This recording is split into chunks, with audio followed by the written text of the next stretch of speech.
Welcome to Blues Lawyer Confessional. Viewers comment episode number 2. Let's get started. This is from Hell is Real.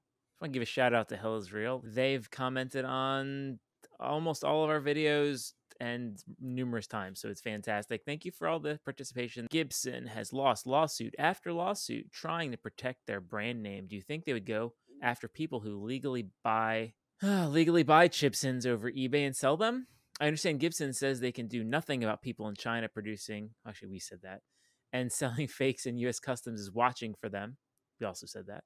But my question is, can they go after the public for reselling them? Seriously, I think they can. Just hope you understand the point I'm trying to convey. Everything on eBay is recorded for tax purposes, and our U.S. Customs is working for Gibson. Do you think it should be against the law to resell these guitars? eBay has sellers selling them new out of the USA that offer fast shipping. Or do you think that is entrapment? Can Gibson sue you for selling your fake Gibson on eBay or Craigslist or OfferUp? Do you think Gibson will start suing the public? To which I said, to make it worthwhile to sue someone, you have to be able to collect. I coined that from you. Good job, Matt. How did Jerry on eBay truly impact anything by buying a fake for $600 and selling it for $1,300? How much can they get from poor Jerry? Gibson wouldn't sue you. The U.S. government would charge you with trafficking counterfeits if you did it knowingly. Presumably, the government could hit eBay for not managing properly and allowing it.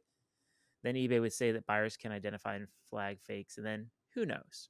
So, Matt, what's the real story here? Can Gibson go after eBayers or the general public for having or selling Chibsons, which is a term used for knockoff Gibsons made in China? Also a fantastic Instagram. Now, if you have a Chibson, that's fine. It's actually legal to own a Chibson.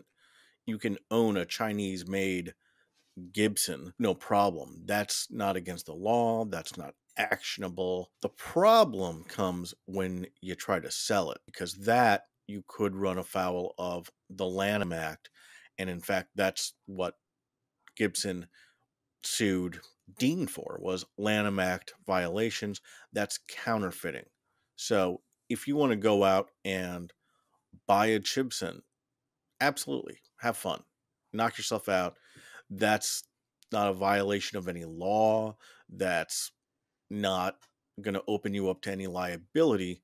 Just understand that you're then stuck with it, or at least you're going to have to modify the heck out of it so that you are not selling a counterfeit Gibson. Well, other than vanity or a mistake, why would a person intentionally buy a counterfeit Gibson? Like, where does that get you in life? We can discuss this at a later time. I just find that curious that a person would knowingly procure a knockoff just because it has a logo. Like, that's definitely like logo brand chasing, is it not? I have no idea why someone would.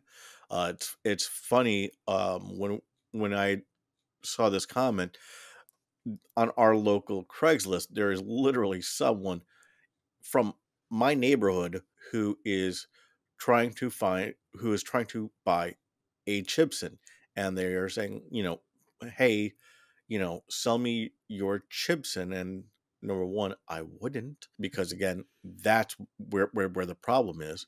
And why do you want that? I mean, the only reason to do that versus, say, buying a Epiphone is because you're then looking to counterfeit, which, I mean, there's also impressing other folks and looking cool that you have an authentic Gibson that you're playing. There's that, whatever that's worth. And then they go to play it and it's like, wow, this sucks. In response to my Jackson JS20 Dinky video, Brock Simon says, nice, man. I have the same exact guitar and it's my first electric. Love the vid, man. Can't really find out how to date my guitar. I've done so much research and don't know how to date it. To which I said, it is tough, especially as they switch factories. I can go back and find the chart that seemed to be right and get back to you. So there we go. Here I'm getting back to you, Brock. Check the chart. There is, depending on the country of origin, there should be a serial number that relates to your particular guitar. It'll be on the screen right here. So quickly read this. I'll leave it up in a completely normal amount of time for someone reading. And I may provide a link in the description where you can find said chart. So there you go. Enjoy your Jackson student model from the mid 90s. Fantastic guitar. Okay, moving along. This is a fantastic comment. This is from the Shy Guitarist. Not shy with your comments, and you shouldn't be shy with your comments either. If you have not yet commented on any of our videos and you're a noob, drop a comment below. Say you're a noob. Welcome aboard. Okay, Shy Guitarist says, in response to Jericho guitars begging for a Gibson lawsuit, in my opinion, you two are half the problem with society. You sound like a couple of Karen fangirls of Gibson. STFU, not sure what that stands for, but I'm sure it's good. And let people do their thing and let the chips fall where they may. All you do is exacerbate the issue. Thanks for the comment, Shy Guitarist. Appreciate it. You know, Matt, I don't think we did anything wrong. And while we like Gibson, we own Gibson guitars. I like playing them. We are not fangirls or fanboys. In fact, most of our videos point out where they make stupid moves and are offensive to people, or, you know, and that's, I think, fair. In that particular video, I don't think Gibson is referencing our little YouTube channel in their legal discovery or in their investigations. I found something in my feed. We talked about it for a few minutes. I think the video is 6 minutes long tops. Yeah. I don't think we're pioneers. I think we just saw something and then it just came true. Matt, what do you think about that? Well, number one, I wish that, we were the cause of Gibson, doing whatever. I don't think we're on their radar. You wish we had that impact. You wish we had that impact. Okay. We don't wish any harm on anybody. No. But I don't think guitar companies. Yeah, I don't think that that Gibson is noticing us. If they were, hey, Mark Agnesi, drop a line in the comments. We'll let you know where you can, send the 59 reissue. I personally don't want the heavy aging, just the light aging thing. Thanks. Beyond that, I think actually all we said was, hey, don't make your guitars look exactly like Gibson's guitars because they will sue you. And this gentleman made his guitar look almost exactly like Gibson's guitar, with the exception that actually I like his burst a little bit more. But as we pointed out in numerous videos, Gibson's patents, copyrights, or whatever you would want to call it, to the lay guitar player extend generally to the two-dimensional silhouette, right? So you can't say that the the paint job is what makes it different. The Explorer shape is the same. I mean, the headstock was close enough.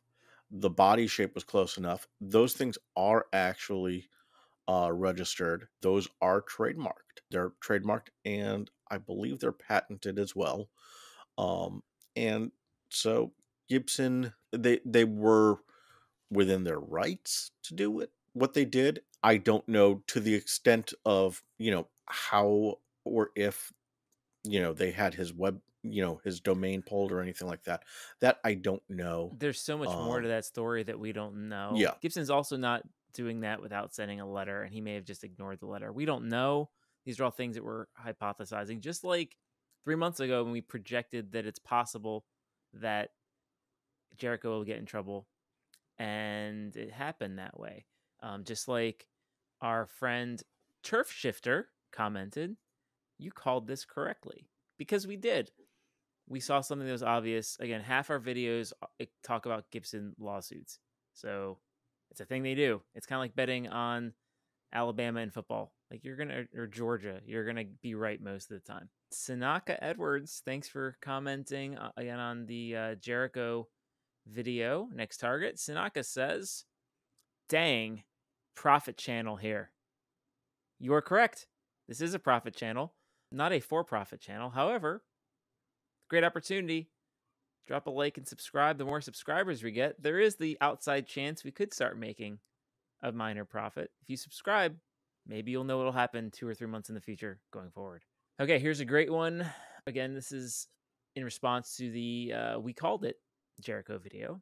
George Pizzo says, or asks more correctly, do copyright laws protect Gibson forever, or do the copyright protections run out after a certain number of years? Gibson doesn't own any copyrights. There's three main types of intellectual property. There's copyrights, patents, trademarks. Copyrights, that is songs, movies, books, things like that. Gibson's not writing any songs. They're not producing any movies. They're not publishing any books. So they don't have copyrights. What they do have is they have patents and they have trademarks. Patents do expire. Patents depends on what the type of patent is. Different types of patents have different durations. So one of the famous ones, which has nothing to do with music or guitars, is actually from Nexium, aka the purple pill. And that one was covered by 2 different patents. There was the one for the medicine itself, and then the one for the coating. And why that was special is because the coating is how it would deliver the medicine. And because of that, the actual medicine itself, the medical part, only had a shorter patent, but the coating had a different type of patent that lasted longer.